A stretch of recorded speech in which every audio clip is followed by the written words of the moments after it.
Welcome, guys, to How the Frack We Got Here, a show that takes the news and events of the week and try to make sense out of it all. I'm your host, the most Will Buchanan, and on this show, we simply are all about the facts. There are plenty of news stations out there that simply want to do anything short but inform you. Here at How the Frack We Got Here, that's all we believe in. We go up to the left, we go up to the right, we go up to the middle of independence, we go after all sides because there's more than one side of a story to everything. And you need to know it all in order to actually formulate your own opinion. And that's what we try to do here at How the Frack We Got Here. Thanks for listening, and hold on. It's going to be fun. Welcome, guys, to How the Frack We Got Here, a show that takes the news and events of the week and try to make sense out of it all. I'm your host, the most Will Buchanan, and on this show, we simply are all about the facts. There are plenty of news stations out there that simply want to do anything short but inform you. Here at How the Frack We Got Here, that's all we believe in. We go up to the left, we go up to the right, we go up to the middle of independence, we go after all sides because there's more than one side of a story to everything, and you need to know it all in order to actually formulate your own opinion. And that's what we try to do here at How the Frack We Got Here. Thanks for listening, and hold on. It's going to be fun. Okay, guys, today's date, August the 28th, 2021, and this is How the Frack We Got Here. I'm your host, most Will Buchanan, on How the Frack We Got Here. We do take the events of the week and try to make sense of it all. Before I do get started, we are a family-friendly podcast, so we do try to watch our language. Sometimes, however, language does fly, and sometimes things that may be too graphic for young viewers may be shown here as well, so viewer discretion is advised. Aside from that, welcome. So, let's go ahead and get into it, guys. I cannot believe that we're still covering this, just because it might as well be treated like a public service announcement, since we are still dealing with COVID. And just like hydrochloroquine, just like bleach, there's another one that enters the fray of the stupid people. For horses, medicine for cows, but the Mississippi Poison Control Center has been pelted with calls from people taking ivermectin in a dangerous attempt to dodge COVID. And officials say 70% obtained the drug from animal supplies. 2 people hospitalized. Why in the world would an individual would want to take a medication for livestock? Officials say most of the reported cases have not been too serious, but they warn taking a dose intended for a 1,000-pound animal could lead to overdose, to seizures, coma, and even death. The FDA tweeting, "You are not a horse, you are not a cow. Seriously, y'all, stop it." Let me just say very clearly that ivermectin is not a recommended treatment for COVID-19. It is not a recommended drug to prevent COVID-19. Still, with the White House and so many health officials steadily encouraging legitimate, approved, free COVID vaccinations, the sooner you get fully vaccinated, the sooner you'll be protected. how has ivermectin come into play? Ivermectin. Right-wing media hosts have claimed it is widely used to prevent COVID hospitalizations and deaths, the same way some on the right encouraged wild hopes for cures based on UV light and hydroxychloroquine. It's a potentially life-saving medicine that we are desperately trying to evaluate in the middle of a global pandemic. And then President Trump embraced many of these quack remedies. Then I see the disinfectant where it knocks it out in 1 minute. And is there a way we can do something like that by injection inside or almost a cleaning? To be clear, the National Institutes of Health say ivermectin is used to treat some human medical ailments, but not any viral infections and not in doses big enough for a horse.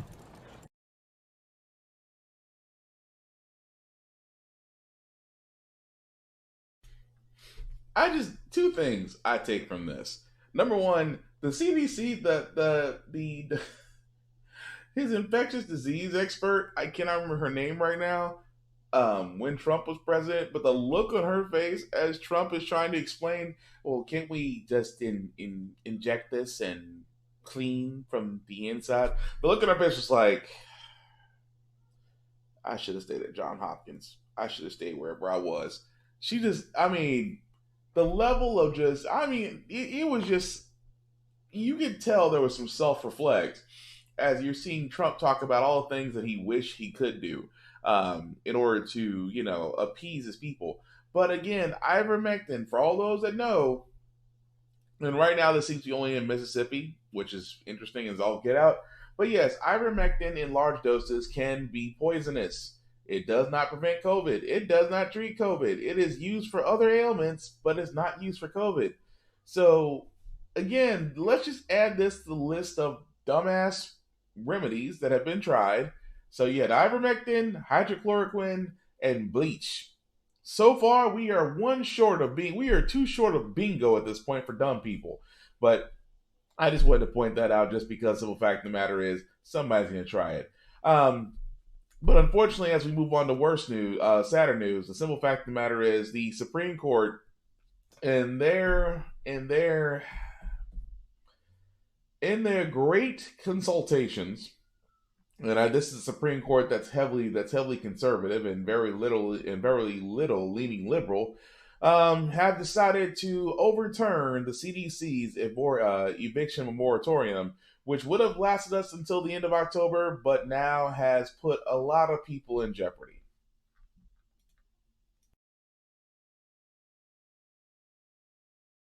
Have nowhere to go. We'll be staying at the car if we can't get any assistance. We first spoke to her during the pandemic when the CDC moratorium was extended. It's stressful. It's hard. She is one of more than 8 million Americans who are behind on their rent. Overnight, the Supreme Court blocked an eviction moratorium issued by the Centers for Disease Control, meant to protect renters like her until early October.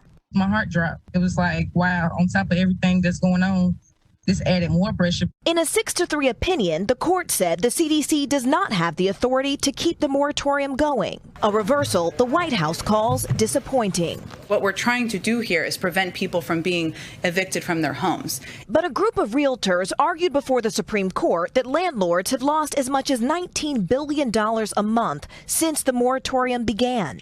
I will be going down to the courts on Monday, and I will be actually submitting eviction paperwork on every single tenant that owes me money to date.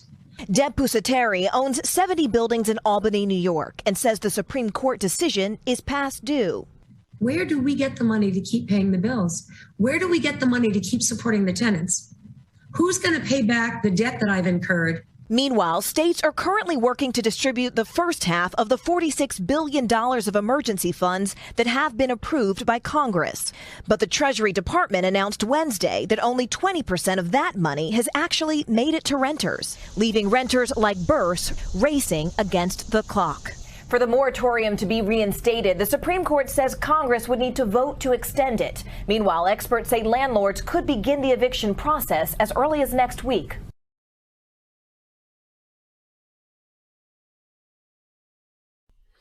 Now that's crazy, isn't it? That, number one, the Supreme Court, like I said before, in a 6-3 opinion, said the CDC does not have the authority to impose an eviction moratorium. That they're pretty much saying that if they want this eviction moratorium to stick, that Congress would have to go ahead and legislate this. And we know how the wheels of Congress work so far, because I'm going to get into a story about that very soon. But another question comes up, and I understand from a landlord's point of view. I understand. Not every landlord is rich. Not every landlord is corporate. Not every landlord is backed by a whole bunch of money from financial partners. I completely understand. I completely get that. Understand that.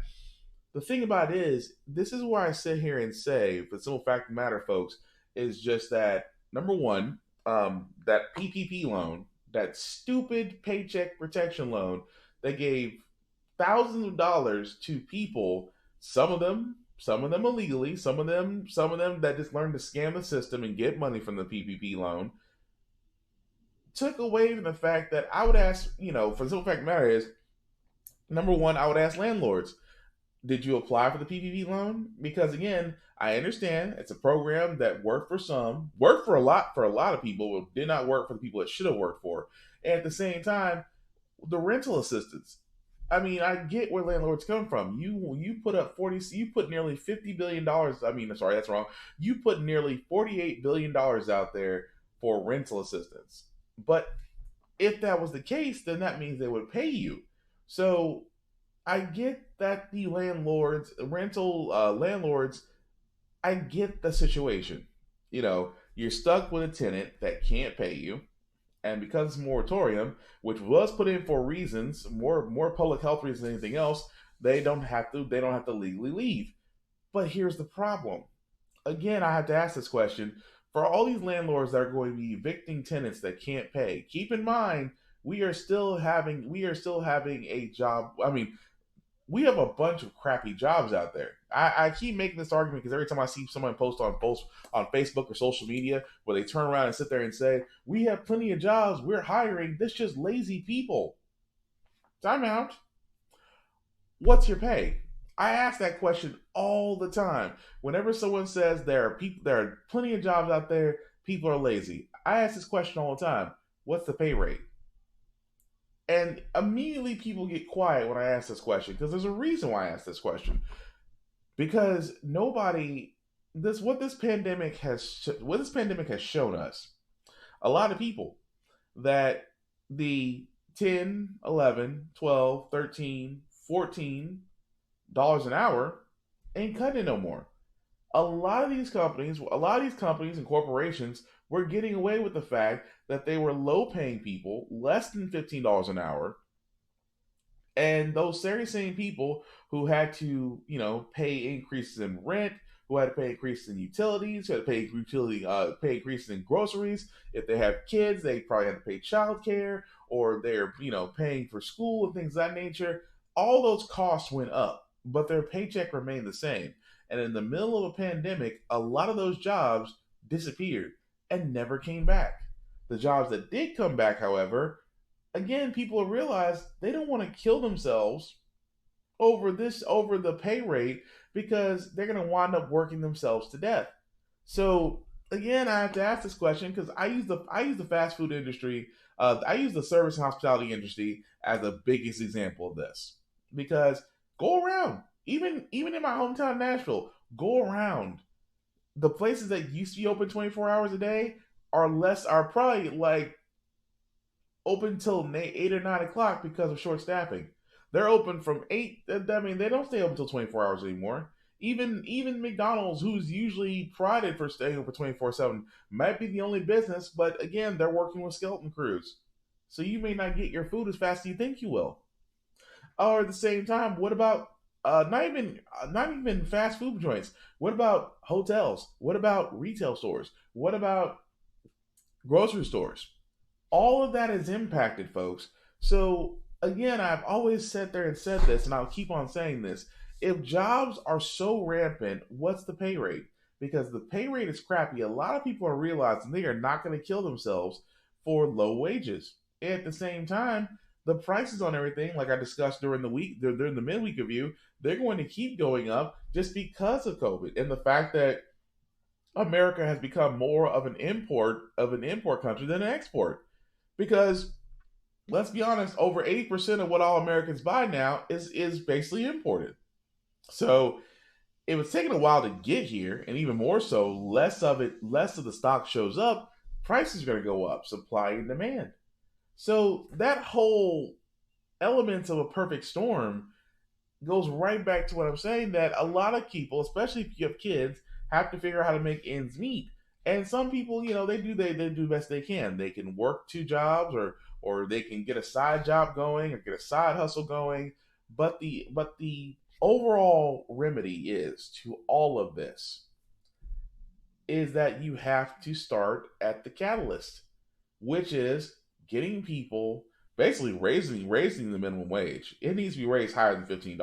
$15 is the minimum. $15 is minimum just because that's looking at it from a person that has no children living in the cheapest place in America. $15 doesn't cut it. Realistically, the minimum wage right now should be somewhere between $23 and $24 an hour. Should be. And yet, we are again, 2021. The last time we saw an increase in minimum wage was back in 2009. But again, wages of we are seeing so much right now that wages affect everything. It is literally a domino effect. If you paid individuals what they can do to survive, it would affect everything else. That's the point I'm trying to make here. That is the entire point I'm trying to make. If individuals were paid exactly what they were, if individuals were being paid, just like I said with Bernie Sanders had a great point before this pandemic started. If we paid individuals, if we paid Americans $2,000 every month till this pandemic was over, which we have seen by now, the money exists to do this. The money exists to do this. But if we had paid every American $2,000 a month, we wouldn't have this issue. Landlords would get paid. Landlords would get paid. Folks would probably still be working there. Folks would probably still be trying to have some sort of normalcy. At the same time, you wouldn't have these issues. But I want to go back for a second to the actual rental assistance, because again, when you look at this number and wonder, somebody's got to be asking questions, especially local states. Check us out. COVID-19 rental relief. It turns out only a fraction of the billions of dollars in federal rental assistance has actually been distributed. This comes as the Supreme Court decides whether or not to strike down the Biden administration's new eviction moratorium. We take a look by the numbers. Just 11% of the $46.5 billion in funding from the Emergency Rental Assistance Program has gone to renters in need, new Treasury Department data reveals. So breaking down these numbers, $5.1 billion of federal assistance has been distributed by states and localities through July 31st, the date the CDC's initial eviction moratorium expired. That was still an increase from the $3 billion of aid distributed through June, just $1.5 billion distributed through May, meaning the pace of distribution has picked up, but it's still been frustratingly slow, leaving millions of renters vulnerable. Last month, 341,000 households received federal rental and utilities assistance. And while we're on the subject of rent, a new study out today finds that New York has just overtaken San Francisco as the city with the highest rent, $2,810. That's the median monthly rent for a one-bedroom apartment in the Big Apple.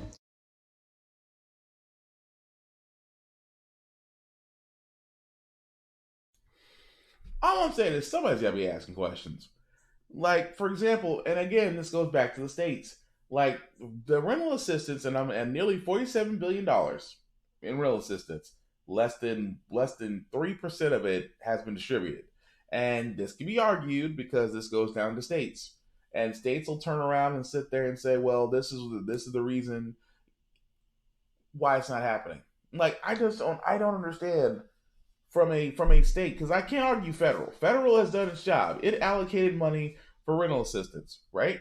But when it comes to the states, where's the process? I mean, I can literally show you guys here in Tennessee the process they're trying to go through, and it's got a wait. It has quite literally a wait to see if you qualify. States are dragging their feet on basically getting people rental assistance. And people who are already under the gun can't wait. That's the thing that always kills me. It's like, how in the world can you sit there above all else and tell somebody, well, we'll get back to you? Let me tell you something, folks. Just speaking from a Tennessee perspective, there's at least 1,000 people waiting on rental assistance. At least. Because I can literally go, I thought about doing this for the podcast. I really should have. Was actually show the rental assistance form, and I wish I should have showed that, because again, people are still waiting for relief. The states are dragging their feet, especially the state and local governments are dragging their feet, because folks do not have time to wait for whoever is over this to decide whether or not you will deserve assistance or not. My thing is, for all those that do apply, there should be a more swifter way of doing this. But I'm also from Tennessee, where unemployed people who file unemployment are still waiting for their unemployment checks 2 months later. It makes no sense. It doesn't. And for the simple fact of the matter is that people are trying to literally and figuratively get by, while governments, both state and local, are sitting on this money. But if they don't use it within a certain amount of time, it gets allocated back to Congress. Somebody's to be asking the question of where this money, of what's taking so long to approve people. I mean, it's not a mortgage. which they're quick to tell you that they're quick to deny you if you don't qualify anyway, but they'll slowly drag their feet when all you're needing is a little bit of help to get by. Because, like I said, the pandemic was a perfect storm, but what we failed to do was take care of people first, because if we did that, everything else would fall into place. That's all I'm saying. But the eviction moratorium was the only stupid thing that the Supreme Court has decided to overturn. They decided to also keep a Trump policy in place. Forcing the Biden administration to reinstate a Trump-era policy that forced migrants to remain in Mexico while seeking asylum. The 6 conservative justices said the Biden administration likely violated federal law in trying to end that program. The ruling sides with Texas and a group of Republican-led states which blame the cancellation of the policy for a record surge of migrants at the border this year. Okay, so I got to ask this question because, again, this is a Supreme Court right now that's leaning heavily to the right with only 3 liberals that sat there and said that we want to keep the Trump remain in Mexico policy in place because, for all those that don't remember or simply forgot, when Trump was president, he did decide to go full on, we're going to build the wall and Mexico's going to pay for it. And I can't believe so many dumb people bought into that. But again, he actually did introduce this remain in Mexico policy, where if people were seeking asylum from Mexico into the U.S., that they would have to remain in Mexico while their asylum case was being processed. Keep in mind, this is also the same president that sent the National Guard down to the border to protect their interests, which I still find interesting, when he didn't send lawyers for litigation and asylum, and he also didn't essentially send workers to help with processing the case. He didn't do any of that, but yet he tells folks remain in Mexico. And I thought to myself, that was completely crazy, considering these folks that probably came from war zone areas just for the fear of their lives, just to escape into a somewhat safer country. And of course, Biden administration was like, well, we want to remove this. And the Supreme Court goes, no. What you're doing would violate statute, and at the same time, no, the remain in Mexico policy stays in place. I have to ask this question so many times. What would happen if the Supreme Court was actually leaning left instead of right? Because it's amazing that the Supreme Court not only made two really massive decisions in a matter of a week, overturning the moratorium, which a lot of people don't realize, by Monday, a lot of landlords, again, which I can't blame them for, but I gotta ask this question. Yes, you might evict the tenants, but with the job market out there and people's pay rates, things of that nature, your property could just be sitting empty for a while. And then what? You're still in the same situation you had just because even though somebody wasn't there, you're still not getting income for it. And at the same time, the Supreme Court, they now decide that those that are just trying to come into the U.S. from Mexico still have to go through the stupid policy that a stupid president put in place that is no longer there. And this is why I sit there and say about packing the Supreme Court is not a bad idea. Do you want to know why? For 2 reasons. This Supreme Court is leaning heavily to the right, and it has already altered the course of several million Americans and several million immigrants. Now, I'll put it this way. What would happen if an abortion case came up to the Supreme Court? Do you still believe that a certain case would still hold up? I'm just saying. Would you still believe that a certain case of regarding abortion, would still be held up? Because I don't think so. And that is why I'm sitting there saying, yes, I have no problem packing the Supreme Court. Why? Because whenever we've had a conservative-leaning Supreme Court, it has always been that fear that there could be that one case that'll be brought up that some people will try to force down the throats of others only because it disturbs their way of life, which is amazing in this world that we live in, that you think in the world of democracy and individual rights, that some people just cannot get over the fact that everybody doesn't think or live or act or decide the same way that they do. But they'll call them wrong. But I digress. Like I said, we need to pack the Supreme Court. Being said, guys, I want to move on to COVID-19 stories because, again, how many more times can we keep saying this, that this is going to keep happening? Especially since most of America is still considered in a red situation, which means that COVID-19 is still highly contagious. So you still need to, still to do social distancing, still need to wear a mask wherever you go. And at the same time, if you haven't been vaccinated, you need to be vaccinated, because you know why? Hospitals are starting to look like this.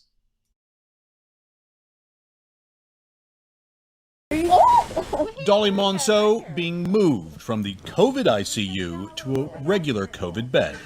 Tell me when. The 82-year-old thinks she got the virus from a family member. You don't know you're going to get it, and then you get it, and you're sick. And you don't know if you're going to live or die. Unvaccinated, she says she was on the fence about getting vaccinated. Today, her mind is made up. All my family wasn't going to get the shot, but now we are. All your family? All my family. 57-year-old Ronnie Terrell has been in the hospital for more than 2 weeks. Breathing, still a chore. Also unvaccinated, he just didn't think he needed it. I just never got around to it. I've been healthy for 40 years. I hadn't had a cold in 40 years. So. He thinks he got the virus at an outside event. Did you think COVID was not a serious illness? Well, I didn't give it that much thought because at the time it wasn't that big a deal, when it first started, And what's your thought on it now? It's a big deal. It's a big deal. Mississippi suffering its biggest spike in cases yet. Hospitalizations more than ever. So many cases so quickly, the trend line nearly vertical.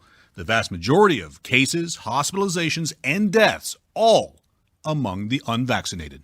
I think what's most interesting is the detachment, the complete lack of connection in what you see out in the community with what's happening in these hospitals. Pascagoula's Singing River Hospital can't expand COVID capacity fast enough. It's cleared beds to serve more COVID patients, but doesn't have the staff to open it. The beds sit empty. It's exhausting, both mentally and emotionally. I think the most difficult thing emotionally that we're having to deal with now is what do we do with these people who've been on the ventilator for weeks and weeks and weeks and aren't getting better? It also has a monoclonal antibody treatment site for outpatients who have the virus but don't yet need a hospital bed. Amanda Dunning, 35, was unvaccinated, thinks she got it from a friend while shopping. Now she'll get vaccinated as soon as possible. I'm convinced. Please just get the vaccine. You've gone 180 on Absolutely, I did a 180. All right. And it's because of getting COVID. Edith Jordan, 64 and unvaccinated, thinks she got the virus at a family event. Okay with an IV drip for an antibody treatment, she still doesn't trust the vaccine. I'm just not trustful of the data. Which data? I'd rather not say. It was just a personal choice. Vaccine refusal sickening people throughout the South, ripping through South Mississippi. What is COVID doing to your community? It's killing us. It's killing our residents. It's killing our demographics. It's killing the staff emotionally. It's a complete overwhelming situation. Miguel Marquez, CNN, Pascagoula, Mississippi.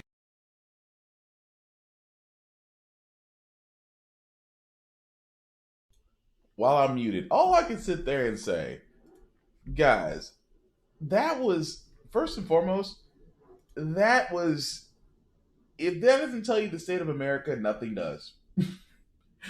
I'm just going to be honest. If that doesn't tell you the state of what we live in, nothing will. For the simple fact of the matter, it is almost like, what more can be said to convince you? I mean, forget the fact, let's ex-nay hospitals. Let's ex-nay that we're still facing doctor and nurse burnout from all the long hours that are being put in to keep people alive. Let's not forget the shortages of nurses and staff that you cannot open additional beds in additional rooms in a hospital. But let's look at the people. It's like 2 people get COVID who probably didn't get the vaccine before. They now see the light as the light is pouring in because it's kind of bright over here. Mr. Sun decided to come out today. But again, 2 people got COVID vaccinated. 2 people got COVID. And the moment they said they got COVID, it's like, oh crap, I could actually die. Oh, we're going to get vaccinated. My whole family's going to get vaccinated now. As opposed to when you didn't have it. And then you have another person who got COVID and said, well, you still get vaccinated now? Oh, no. It's the data. Well, what data are you looking at? Oh, I don't want to say. It's a personal choice. I'm starting to get to the point to where, you know what, Darwin was probably right. I'm starting to believe that at this point. Maybe Darwin had a point about, some folks just gotta go.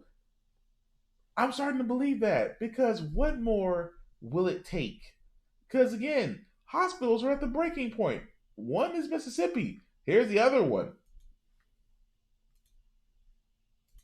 Dangerous new normal. They know you're going to come to work, you're going to transport a patient, you're going to be there several hours. At one hospital. At one hospital. COVID-19 leaving hospitals so packed. First responders and patients facing excruciating waits. Y'all been there about 2 hours, though? We joined Fire Captain Chris Ponzica as he took calls from ambulance crews with no place to go. They'll call me in the middle of the night and tell me, hey, Captain, we're still waiting for a bed. It's been 3.5 hours. What do you want us to do? 3 hours? 3 hours, 3.5 hours. We've had them up to 4.5 hours. At this Houston County hospital, paramedic Philly Salinas had to get his patient extra oxygen after the first bottle ran out. When you have a patient now, what's really the message from every hospital? Well, that they don't have any space. They don't have any beds. Nationwide, more than 100,000 COVID patients are hospitalized. Florida with a grim new record, 901 deaths in a single day. State hospitals now reporting more than 90% of those admitted were unvaccinated. The patients we're getting are younger, and they're turning sicker much faster. In Illinois, the governor issuing a new indoor mask mandate and vaccine requirements for healthcare and education workers. This is a pandemic of the unvaccinated. That reality underscored here in Houston by a heartbreaking announcement. The city confirming its first case of a child dying of COVID with no underlying health conditions.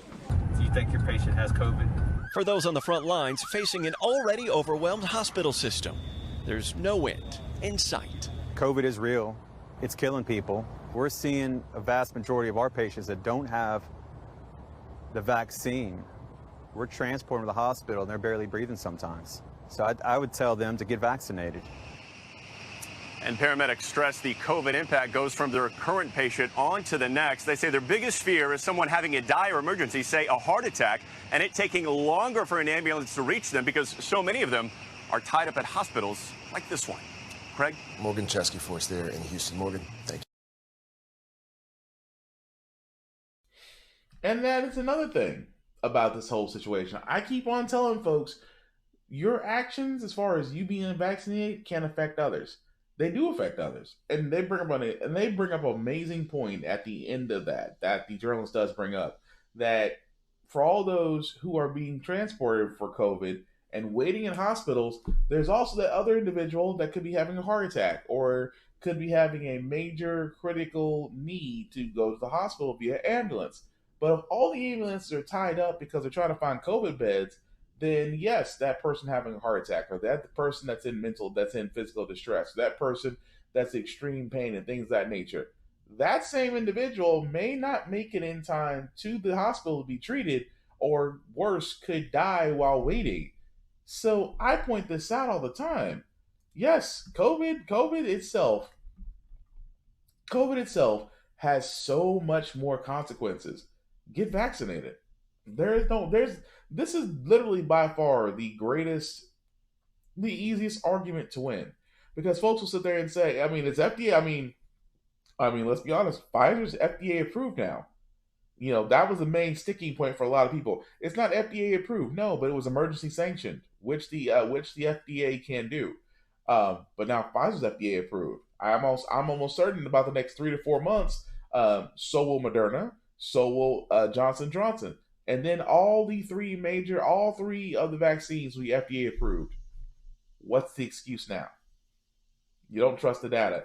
Because it kills me when people go, like I said before, it kills me that, yes, we have this digital information called the internet, this digital highway, but there are so many turnoffs on this highway that you shouldn't go into because you'll swear up and down these so-called doctors or so-called medical professionals when folks have so many more reputable sites to go to. Like, I've had people bring up stuff from one guy, Rizza Islam, saying that you shouldn't get vaccinated, but Rizza Islam isn't a medical professional.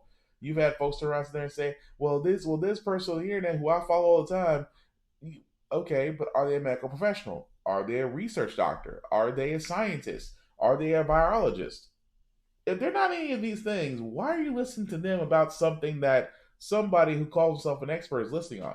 I don't call myself a viral expert. I don't call myself a doctor. Yeah, I may know a little first aid, but I'm not a medical professional. You know, when someone yells, "Is there a doctor in the house?" I'm not going to jump in and say, "Hey, I've seen this on YouTube. I've got it covered." No, I'm not going to do that. Again, my information and how I found out was because not only did I go to these reputable sites like the World Health Organization, Doctors Without Borders, National Health Institute, the Center for the CDC, and I know I'm forgetting one more. Somewhere, but those are the ones that I consider reputable because they're the ones that are going to be able to give you the right information. At the same time, you all 90% of you have a doctor. Ask. They're there for a reason aside from taking your money and making sure you're okay. Ask them. Ask nurses. Or better yet, just view the world around you. I say this all the time to all those people who don't get the vaccine. What's good? What's your alternative? Because the world will move on without you. Now the world will move on without you. No one's going to come to your door forcing you to get a vaccine. I don't know this doomsday scenario that a lot of people out there are thinking is going to happen. A lot of people are thinking that's going to happen. It's not going to happen. Because that's just the purest example of knowing that you actually have freedom and that you have rights. Because no one's going to force you to get a vaccine. But is your life going to get more difficult because of your life choices? Yes. Why? Because, again, mask mandates, a lot of businesses are going to be requiring, a lot of businesses, especially if you work for them, may require mandatory vaccinations. A lot of outdoor restaurants and indoor restaurants and maybe malls and retail stores will probably be saying if you're unvaccinated, you will not be serviced. And you're probably wondering, well, how are they going to do that? Well, they're probably going to show proof. You're probably for the longest time, if it gets that far, I will say to an extreme standpoint, yeah, you may have to start carrying your vaccination card because so many of the unvaccinated are making it difficult for the vaccinated to try and continue living their lives. See, that's why I tell people, that's how you know for the simple fact of the matter is you have rights. Because your consequences of your rights are affecting others. And it is starting to be more and more prevalent now. Needless to say, what's your excuse? Because there's nothing else that can be said at this point, aside from the fact that you simply don't want to get it because of your own personal beliefs. Which is fine, up to you. I got vaccinated. Looking forward to my booster shot 5 months from now. But moving right along, guys, I did want to cover this because as the Biden administration has basically went over, is pushing infrastructure bills, trying to deal with a possible situation in Afghanistan, which we hope is not another war, as we're trying to leave Afghanistan. There is one thing that a lot of Americans, specifically African Americans, are really wanting to know. What's the status of our voting laws right now? Because we still have 2 bills out there that seem to be dead in the water. 58 years since Martin Luther King led the historic March on Washington. And this weekend, thousands are expected to attend marches across the country, including in our nation's capital, to demand more action to expand voting rights. And for more on this, I'm joined by NAACP President Derek Johnson, whose organization, you may know, recently launched a national campaign to combat voter suppression. Thanks so much for joining us, Derek. Thank you. We know you wrote an op-ed in USA Today earlier this week emphasizing that voting rights should not be a partisan issue, and yet the reality is it very much is. The House recently passed the John Lewis Voting Rights Act this week along party lines, but it faces an uphill climb in the Senate. Are the numbers just not there to get these bills to President Biden's desk? Well, we're going to need 50 members of the Senate to support protection of our voting rights. We should not allow a procedural rule that was used by segregationists to impede our democracy. And that's what we're up against now. With NAACP, we're saying that there are 50 senators in the United States Senate to pass this legislation. It's not about partisanship. It is about our democracy. And yet, given that Democrats are struggling to find a path forward on enough votes in the Senate on legislation, what's the end goal for the protests this weekend? What's the message? Well, it is continue the heightened urgency to make sure that this is a priority. If members of the Senate can come together and pass a $3+ trillion package, surely they can pass legislation to protect the right to vote. This is not about one community. This is about our democracy. We're looking at the collapse of that took place in Afghanistan. We send young people abroad to fight for this democracy. Surely we can pass legislation to protect it here on our home front. You're well aware, Derek, that while President Biden has previously called the pair of voting rights bills in Congress a national imperative, he hasn't seemed to make it a big administration priority, with issues like infrastructure, as you mentioned, and Afghanistan dominating the White House's time right now. Do you believe that the president has done enough on this issue, or is there a lack of political will or urgency from this administration? But for us, we're looking at this one body at a time. The houses have done their job. Now it's for the Senate to do their job. And once the Senate do their job, we're looking for the president to sign this legislation. So we're really focused on the outcome, not the words, not the statements of support, but an outcome to ensure all Americans can go to the polls, cast an effective ballot, and that we do away with political gerrymandering, which is so important to ensure that our voices can be heard across this country and have a true representative democracy.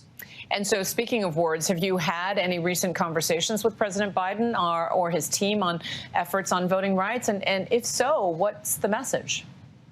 Well, my message has been consistent. We are in ongoing communication with both the leader of the Senate, the administration, and our message is very clear. Pass this legislation. There are no other options. The sense of urgency needs to be there, and we're going to keep pushing. We will have people on the ground, and while they're on recess, we will have people in D.C. when they come back in September, because there is nothing more vital in this moment than ensuring that all Americans can exercise their right to vote.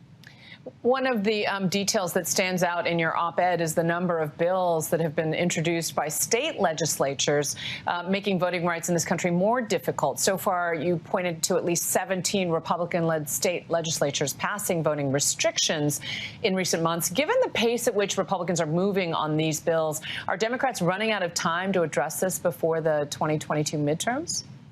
Well, it's unfortunate that elected officials are trying to select their voters. In a democracy, voters select those who represent them, not the other way around.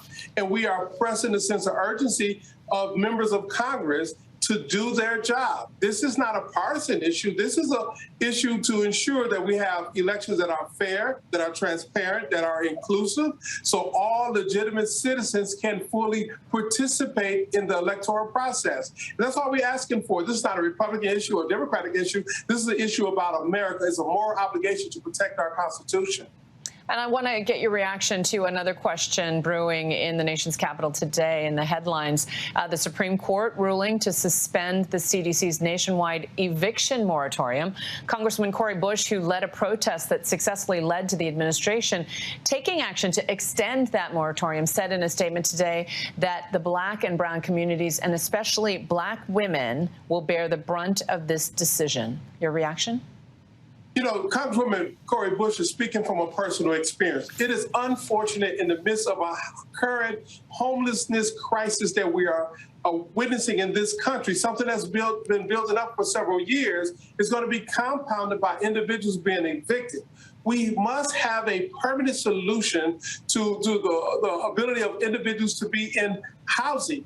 That's important. When you go to Los Angeles and you see the level of homelessness, you go to Seattle, Washington, or you name the metropolitan area, you see the cross-section of loss of opportunity, the lack of job opportunity, the need for mental health support, and young children who are living or in cars and in tents. It is a national disgrace. We must address the issue of homelessness. We must address the housing crisis as it has confronted this nation for several years now.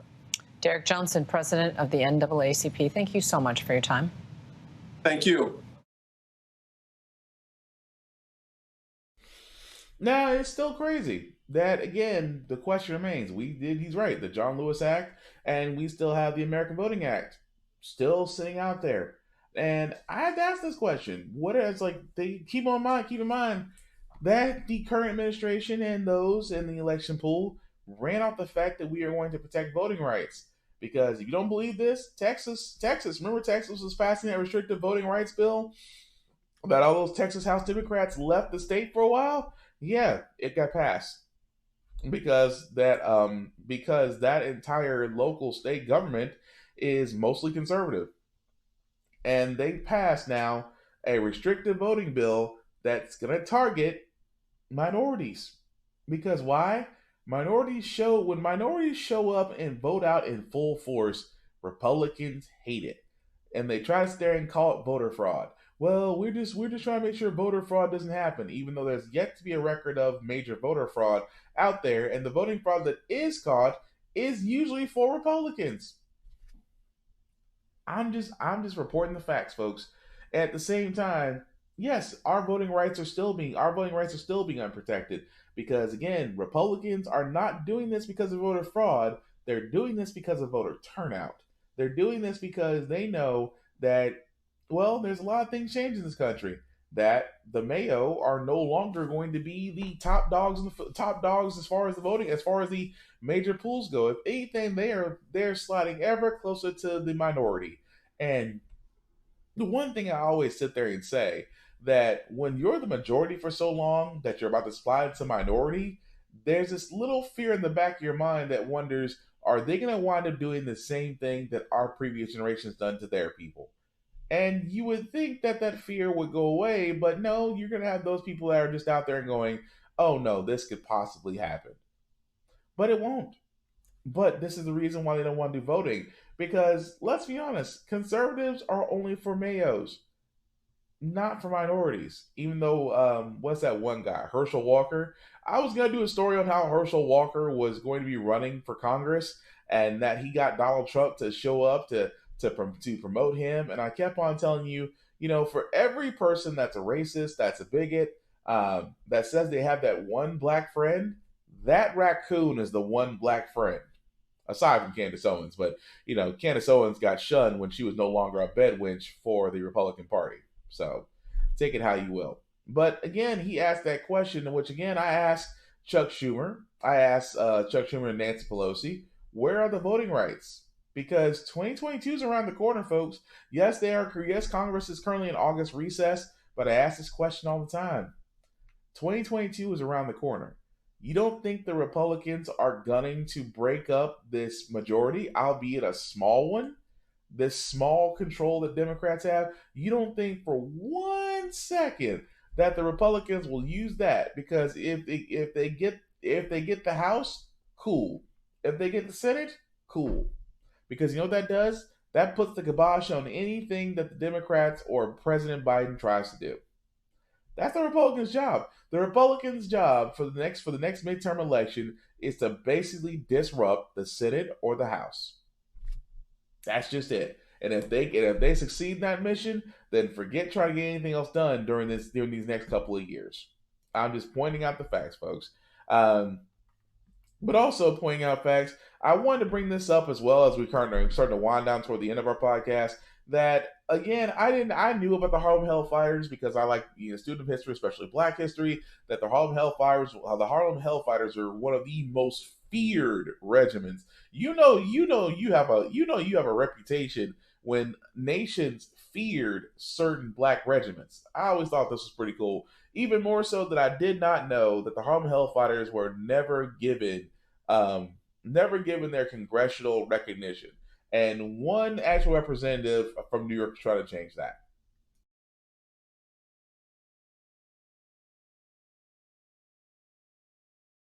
fear such a force to be reckoned with, it's believed the Germans gave them the nickname the Harlem Hellfighters, African-American soldiers of the 369th Infantry Regiment. During World War I, the unit spent more time in combat than any other, 191 days on the front line. They never lost an inch of ground. They suffered many injuries, but they never had anybody taken as a prisoner of war. Now from the armory in Harlem, which bears their name, Congressman Tom Suozzi made a move that, as he puts it, would try and make up for failures of the past. He introduced legislation that would award the Hellfighters a Congressional Gold Medal. A great failure of this country is the way that we've treated African Americans throughout our history. And this is just another example of it.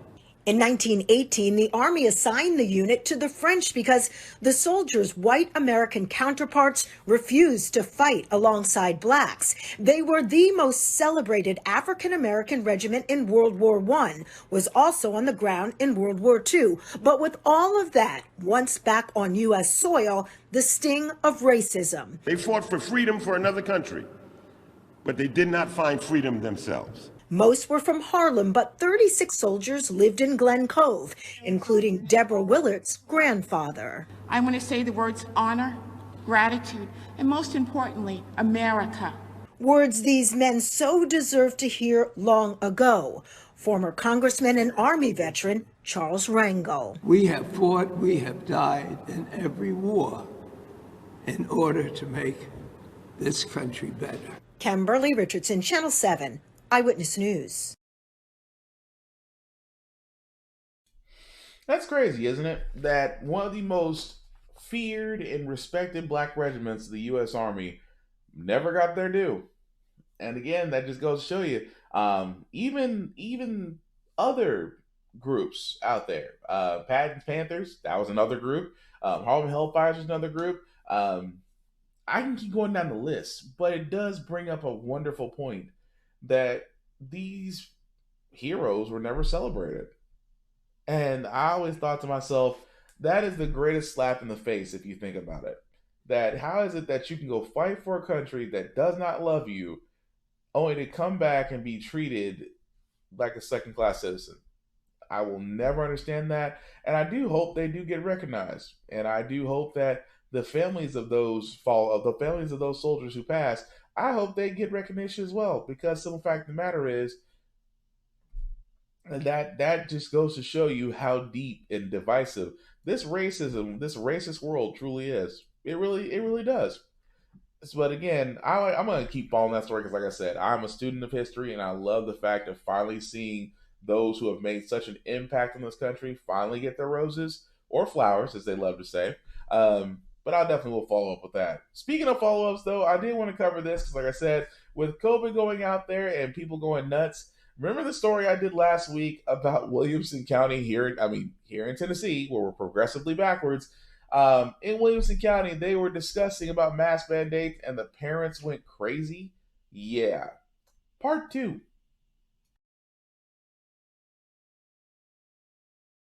In Williamson County, Tennessee, where parents are outraged right now over a classroom mask mandate as COVID cases have risen 40% in just over a 4-day period. In fact, this was the scene that you're seeing right now on your screen just 2 weeks ago after a school board meeting. Now, you're looking at anti-mask activists violently confronting a doctor who testified in support of the masks at a school board meeting. Security was tight at last night's school board meeting, but that did not stop some parents from sounding off. Take a listen. As a sovereign being, I get to choose the medical voices I listen to. I do not consent, nor will I comply with applying a medical device to my healthy children or any other failed public health measures imposed for our school. Teachers, science teachers, are cowards. When it comes to your mask mandates, I'm here to tell you, and I speak with a lot of these folks out here, we will not comply with your crap. Dems and rhinos across the nation, America First patriots are coming for your office, from school board to Congress. You might have deep pockets, but we've got the Holy Spirit. Judgment's coming. Judgment is coming. If you really want to take care of kids, get vaccinated. No. We have NBC News Now correspondent Dasha Burns, who was at that heated meeting last night, and she joins us now from Fairview, Tennessee. Dasha, I have to say, the images, the rancor, the anger we're seeing, it's pretty wild. And the school board doubled down on the mask mandate and then even extended it to include middle and high school students, which is making those parents even more angry. So I know you talked to some school officials about what they're saying. Can you give us a sense of what they said? Yeah, Morgan, the sound you just played there is a pretty good representation of what we saw last night as school board meetings have become the next frontier of culture wars and political division. Last night, we saw 30 plus officers on the scene, again, for a school board meeting, a striking sight. And Morgan, many of the arguments made by those against masks focused on parental choice, saying that schools should not be making health decisions for their children.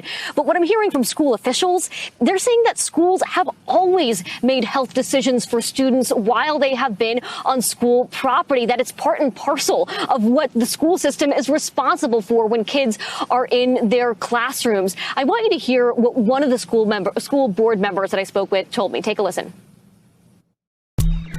We certainly respect the opinions of our families. We have to make decisions based on what's best for all students, and we recognize that we're not all going to agree. Meanwhile, Morgan, officials are extremely concerned about the rapid rise of COVID cases in this district and concerned about keeping schools open.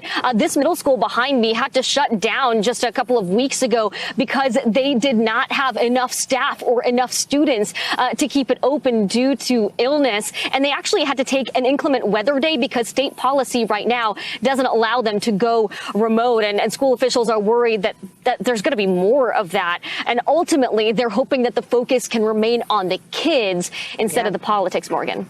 Gosh, I got to tell you, it's so hard to see doctors and teachers and people who are really serving our kids and our communities heckled in spaces like that are meant to keep them safe. Dasha Burns, thanks so much. Now, I found it completely amazing, number one, that, again, Williamson County is a rich folks county. I'm just going to call it what it is. Williamson County is definitely Brentwood, Franklin, and a lot of those places. It's a lot of rich money out there. That being said, folks, it is amazing to me that number one, the response they come up with. I'm a sovereign citizen. You're not a sovereign citizen. The fact that you're saying that you're a sovereign citizen is an oxymoron. Number one. You really might want to look up the definition of what it means to be a sovereign person before you come out and say, because of that I'm empowered to make medical decisions for my child and what they're doing, and I will not any medical devices to be implanted. And I was like, okay. Apparently someone that subscribes to Alex Jones. Okay, the next person. We America's first, America's patriots. We are going to come for your seats. You might have money, but we have the power of God. We have the power of God, the Holy Spirit on our side. I'm like, okay, religious nut, move on. And it's just like, it is amazing to me where you want to be defiant and say, well, we don't like this. We're not going to comply. And I just wondered to myself, this whole entire time, especially this one woman comes up there and says, I don't want the school board making medical decisions for my family. And I just wanted to laugh because, of course, the school boards are making medical decisions for children. They've been doing that honestly since the beginning of education. Don't believe me? Look at your immunization record. That you still have to do. See, a lot of people don't realize that the simple fact of the matter is the school has always had certain medical things that need to be done. Number one is the immunization record. The one that shows you got all your shots, booster shots, that you have certain, you got the MR vaccine, that you got booster shots for measles, mumps, preventing the simple diseases that used to cripple us so long ago but are now relics of the past. Yeah, we used to have that immunization record. We still do. And guess what? If your kids go to college, they also have to provide that same immunization record. So as you can tell, since the beginning of kindergarten, schools have been making medical decisions about your child that you had to comply with, otherwise you couldn't go to school. I'm just pointing that out. And now you have parents that are sitting there saying, parents who are fighting so hard for their child not to wear a mask. And all I can sit there and say is, how is it that parents want so bad to put their child in harm's way that it's simply scary? To go off nothing more than the fact of the matter is that they won't comply. And I've been saying this since Jump Street. This is the Trump effect. The Trump effect is saying, I don't care what the standard is. I'm going to do what I want and without zero consequence. Where have we seen that before? Where have we seen that type of behavior before the Trump administration? That's all I'm saying. But again, kudos to Williamson County for doing the right thing and actually introducing a mask mandate.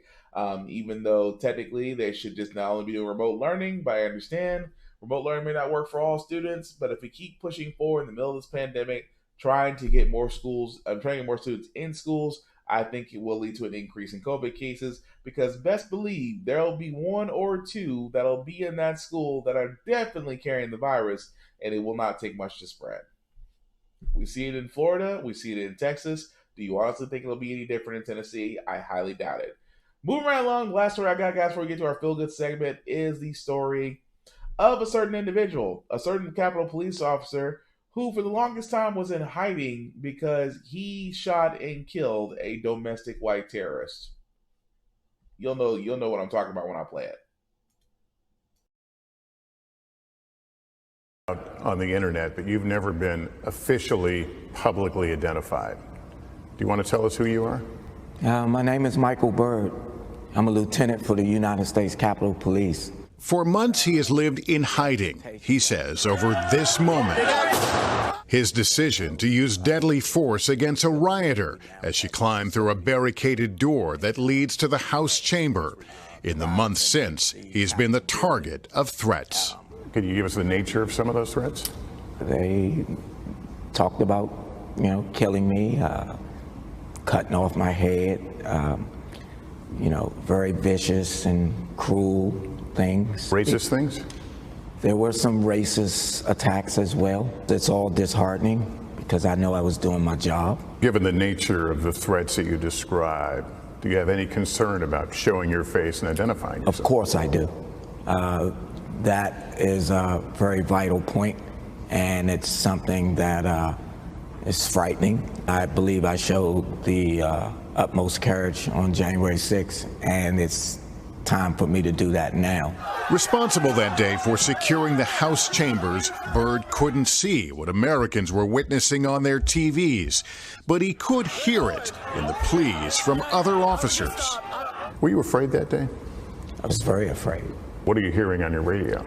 I'm hearing about the breaches of different barricaded areas, officers being overrun, officers being down. Did you ever hear a call or a report of shots fired during any of this? As a matter of fact, I did. There was reports of shots fired through the House main door onto the floor of the chamber. Later, those reports would prove to be false. This video captures Byrd instructing members of Congress to don gas masks. We had a disbursement of tear gas in the rotunda. Please be advised there are masks under your seats. He says officers barricaded the door, what he considered the last line of defense. I had been yelling and screaming as loud as I was, please stop, get back, stop. We had our weapons drawn. There's a gun! There's a gun! Byrd, only his hand and gun visible, targeted a figure trying to climb through a window. He fired a single, fatal shot, hitting Ashley Babbitt. She was 35 years old, an Air Force veteran, Trump supporter, and QAnon follower. We see your arm out there for a considerable amount of time. Were you wavering? I was taking a tactical stance. You're ultimately hoping that your commands will be complied with, and unfortunately they were not. When you fired, what could you see? Where were you aiming? You're taught to aim for center mass. The subject was sideways, and I could not see her full motion of her hands or anything. So I guess her movement,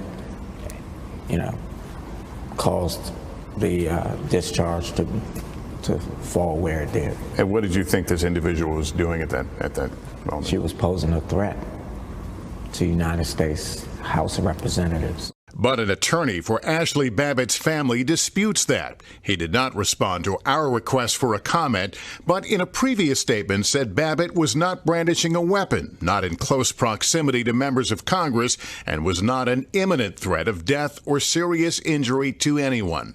Her family points out that she was not armed. That's correct. The fact that you weren't aware whether she was armed or not, did that alter the decision making? It did not. What should we make of the fact that there were other officers in other potentially life-threatening situations who didn't use their service weapons that day? I'm sure it was a terrifying situation. I can only control my reaction, my training, my level of expertise. That would be upon them to speak for themselves. Former President Trump has talked about you and this incident. He says she was murdered. What does it feel like to hear that from a former president? Well, it's disheartening. If he was in the room or anywhere and I'm responsible for him, I was prepared to do the same thing for him and his family. Would you have his back today if you were so assigned?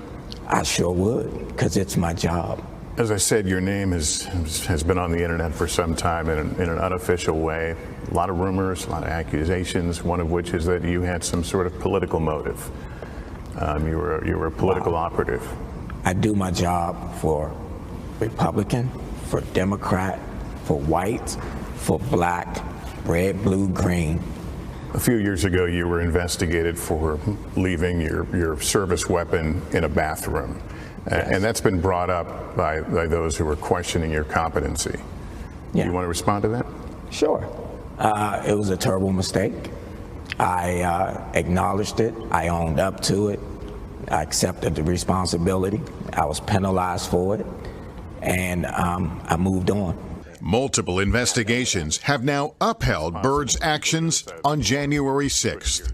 Capitol Police in their press release after exonerating you said your actions potentially saved members and staff from serious injury and possible death.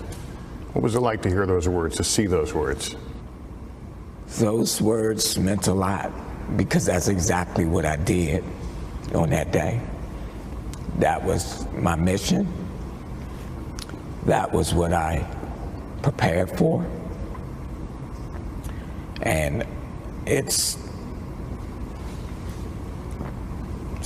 rewarding and refreshing to hear that.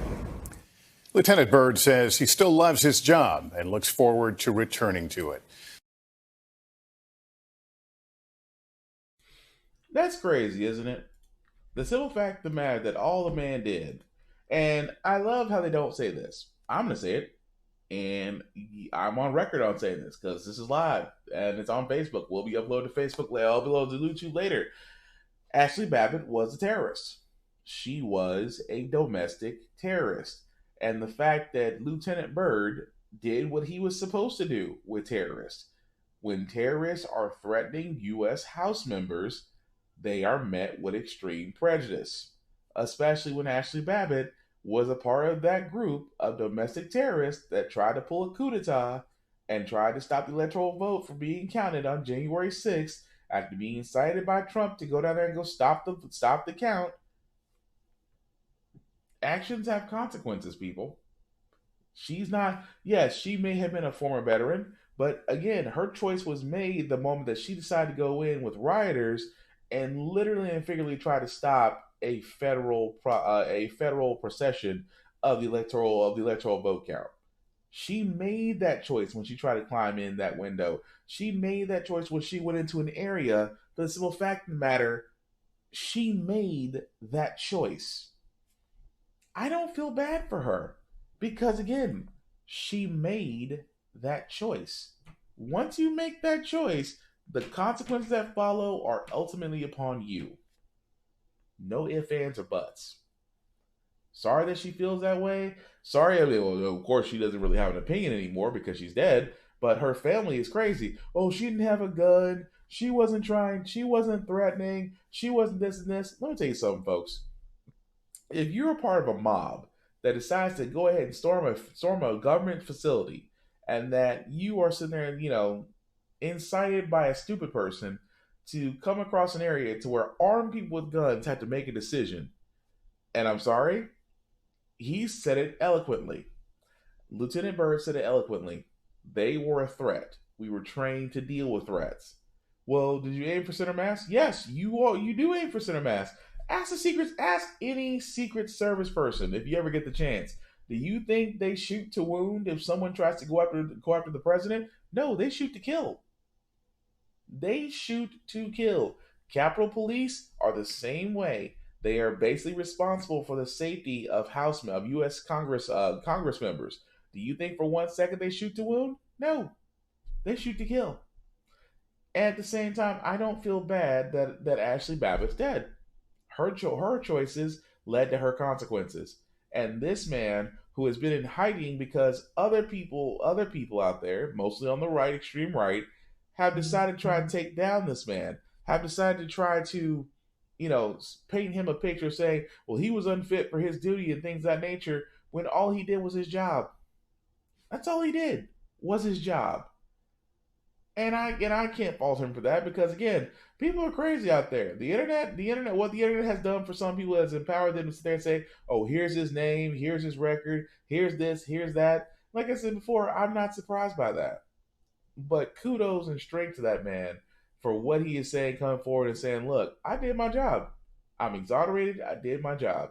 And the whole thing with Ashley Babbitt's family is ludicrous, because what justice are you trying to get? You just found out that your family member decided to do a domestic terrorist move, and they got dealt with. Bury the body and move on. So, with that being said, guys, we're going to go ahead and move forward to our feel-good segments. It's usually how the Frack we got here. We usually cover a lot of things that are doom and gloom. Sometimes make you want to lose your faith in humanity, but hey, it's the weekend. For some of us, we have the weekend off. For those who are working, hopefully that your day or night shift will go quickly. Besides that, the sun is out, as you can obviously tell by the light reflecting off the side of my face. So we want to leave you guys on a good note. Something to, put some good vibes out in the world. And I always love putting good vibes out in the world, because I do believe in the one thing about karma: whatever you put out in the world will eventually come back to you. And these 3 stories, I believe, are great signs of good vibrations. I want to start with this one woman who was married but never got to wear a bridal dress. Ask in man. You should have taken it.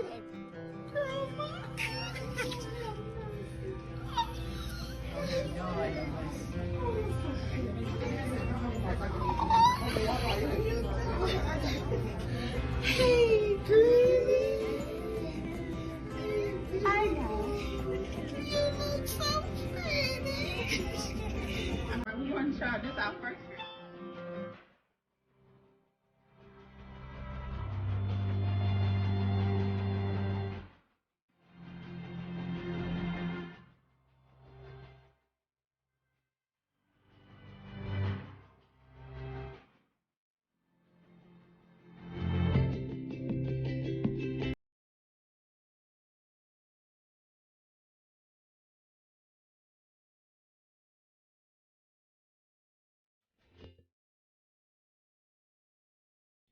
Now that was pretty cool, because imagine, for a simple fact of the matter, guys, it's back in the 1950s, and you just wanted to just wear a wedding dress to get married. And that was that woman, because back then, of course, this was still during the turbulent time. We are still living in turbulent times, but not to the point to where black women couldn't go into dress shops. Again, for the obvious racism. But it's nice to know that her granddaughters decided that they wanted to give her a dress fitting, so she could sit there and say that yes, she was able to wear a wedding dress. And I just thought that was just a great random act of kindness that they did for their grandmother. Because again, imagine wanting to be married, and at the same time, guys, that you above all else can't wear a wedding dress because of somebody's idiocy. But I just thought that was cool that her grandkids decided to do that. Another random act of kindness is the simple fact that one guy out there is collecting cans in order to give somebody a chance at a higher education. It was my dad's idea to collect cans and bottles to help fund my college tuition, and then I figured I could make it into something bigger and help other Hawaiians instead.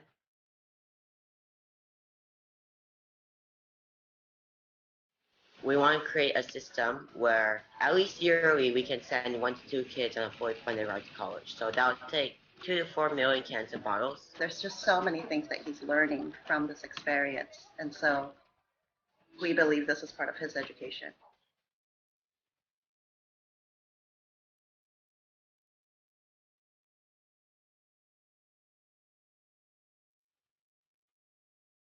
One of our goals is to get public drop-off depots at every public school in Hawaii. So we have 2 of the public schools right now, and then we're hoping to expand. That way we have a depot in every community. That way every community can come and support. We have not collected enough yet, so it takes a lot to be able to send a kid to college. Right now we have over 100,000 cans and bottles collected, which comes to over 5,000 pounds. Look at what happened when the community came together. Thank you guys so much.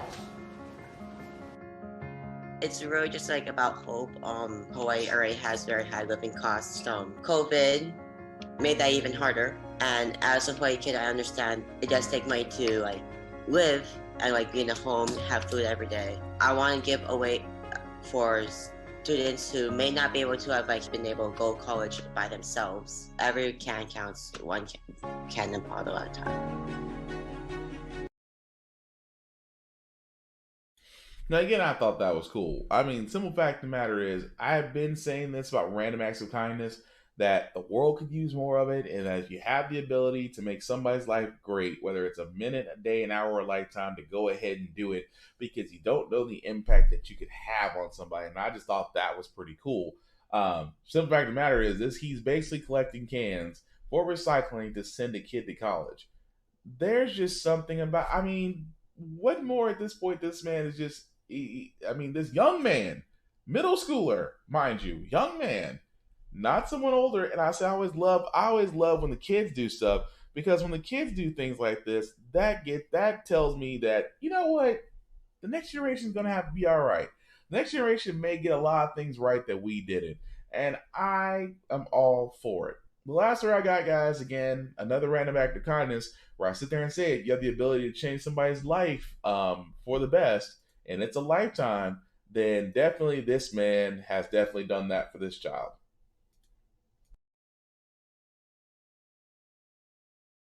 Peter and Anthony Mutabazi, father and son. Set a timer for 7 minutes. Dad Peter creating a safe home, something he didn't always have as a child himself. Born in Uganda to an abusive dad, Peter says he grew up as poorest of the poor. Running away at just 10 years old, Peter struggled on the streets until a Good Samaritan took him in. My childhood was difficult, but somehow it gave me empathy. It gave me an opportunity to really think beyond the box. No, it's hard to. After college in the UK, he moved to the US to work for the nonprofit organization World Vision. Here's what I think. And Peter wanted to help children in the way he'd been helped. Since 2017, Peter has fostered 13 children. And one thing that no one ever prepared me was to say goodbye. It's the hardest to say goodbye. Anthony was placed with him in 2018. Anthony's adoptive parents had abandoned him at age 11. He has no family. He had nowhere else to go. Anthony asked if he could call Peter Dad. And in 2019, he was officially adopted. So I opted for the one, to give him a forever family. This March, in the midst of the COVID-19 pandemic, Peter opened his home again, welcoming in another foster child. Come here. And they also welcomed a new dog, Simba, to their growing family. My joy and my heart is to make them known, is to go and say, you matter, you're special. And that's my goal, to lift up those who've been forgotten and to say, you're special, you matter, you're known. Love it. We're delighted to have Peter and Anthony with us. Guys, good morning. Good morning. Happy to see you. Peter, you've been fostering kids for 3.5 years, 13 kids in total. Is this just kind of a calling for you? Absolutely, yes. I feel that, I was given that opportunity to make it life, that it's my time to do the same for others. So absolutely, yes, calling for me. Well, what's really cool is you fostered little young Anthony, and then on the date, and I'm sure you won't forget this date, November 12th, 2019, you adopted Anthony. What do you remember about that day? Well, I could not sleep for about 2 days, just waiting for the day. And I remember he'd always ask me every Sunday, like, "Hey, Dad, when will I be officially adopted?" And of course, with the foster care, you never know when. So I couldn't really be specific. So once we got the date, I told him, "Hey, soon we're gonna be final, and we're gonna be dad and son." And so it was really neat to finally see that happen. That he had my last name, which he'd wanted for a long time. That's really cool, Anthony. There was a moment when you moved in with Peter that you said you wanted to call him Dad. Why did you want to call him Dad? I just wanted somewhere that I could feel safe and secure, and that I knew that I could stay there and not worry about having to move somewhere else. So what's been the best part about having that man next to you as your dad? The best part is that he's supportive and he waits for me, and that he understands what I'm going through, and that he's really helpful. Well, you know what? This by itself is so amazing and cool. But in the middle of this pandemic, you took in another foster child. What made you decide to do that, Peter?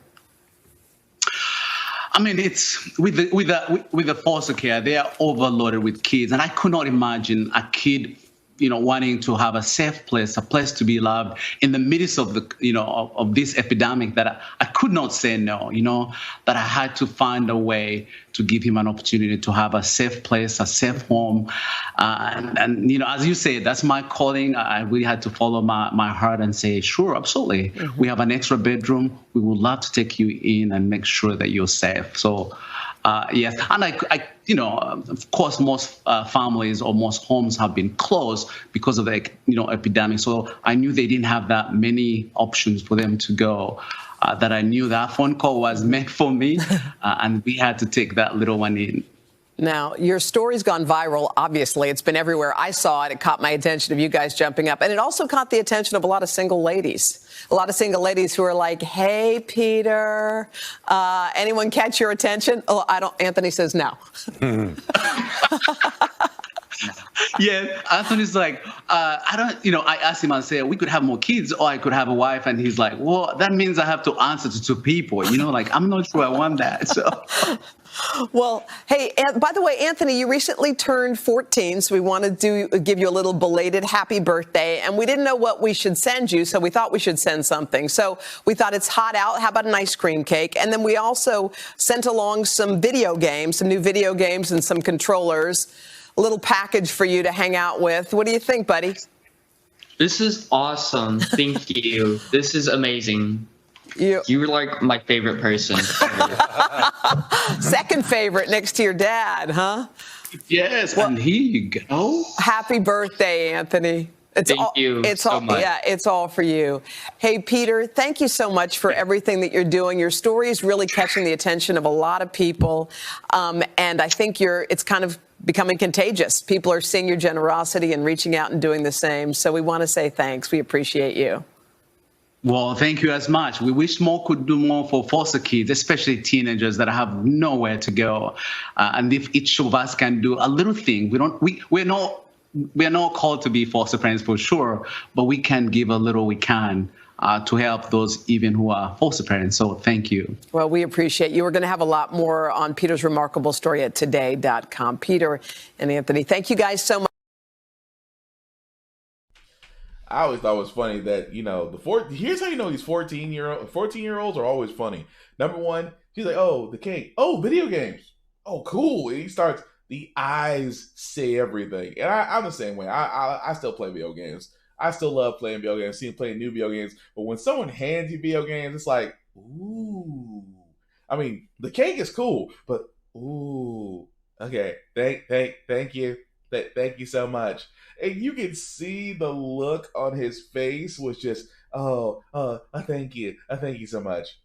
The look on his face, priceless.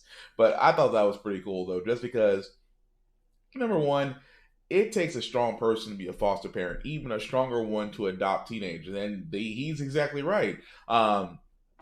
In the world of adoption, teenagers actually have a harder time finding a forever home than most kids do. So the simple fact of the matter is, this man opens his home up to children and just gives them the love and the safe space that they deserve. Give that man his flowers. But I always thought it was cool just to see him and the current foster child that he has now that he's adopted as his child. I just thought that was pretty cool. And like I said, makes me feel like there's just a little bit of love and light left in this world that's going to be all right. So, with that being said, guys, that's going to do it for this podcast. Do thank everybody for watching. Do thank everybody that liked, that commented. It's certainly appreciated because I have a lot of folks coming up to me that I never thought would ever come up to me, or just complete strangers saying, "Hey, you're that guy with the podcast that's on Facebook."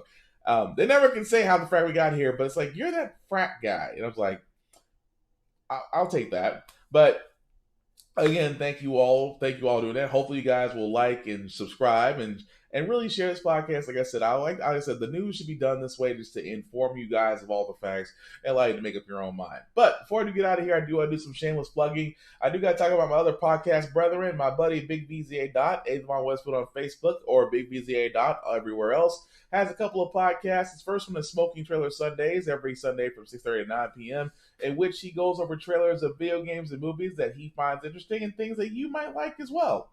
He also has another podcast called RAF, which is like America's Funniest Home Videos, except done by WorldStar, only for the grown and intended, every Tuesday from 6:30 to 9 p.m. And trust me, the Milk Crate Challenge was the one that just made me just sit there and really wonder about where we are in society. But anyway, always supposed to be mentoring. It's always entertaining for both the Smoking Trails podcast and the RAF. You can definitely check Vaughn out. Definitely like and subscribe to him as well. Avon Westwood on Facebook or Big BZA Dot on everywhere else.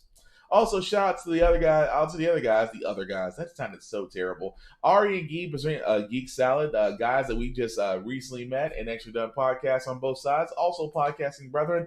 Definitely check them out on Facebook. Ari and Guy present Geek Salad. Of course, also on YouTube under the same name, Ari and Guy present Geek Salad.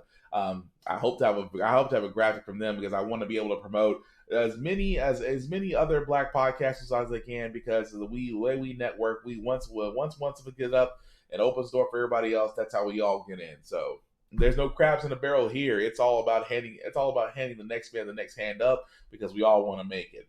That also being said, guys, link at the bottom. If you copy and paste that in your browser, will take you to my link tree for all of my Facebook and YouTube groups, for all of my podcasts, How the Frack We Got Here, Get Bit, and of course, Off Limits Podcast. Also, quick note.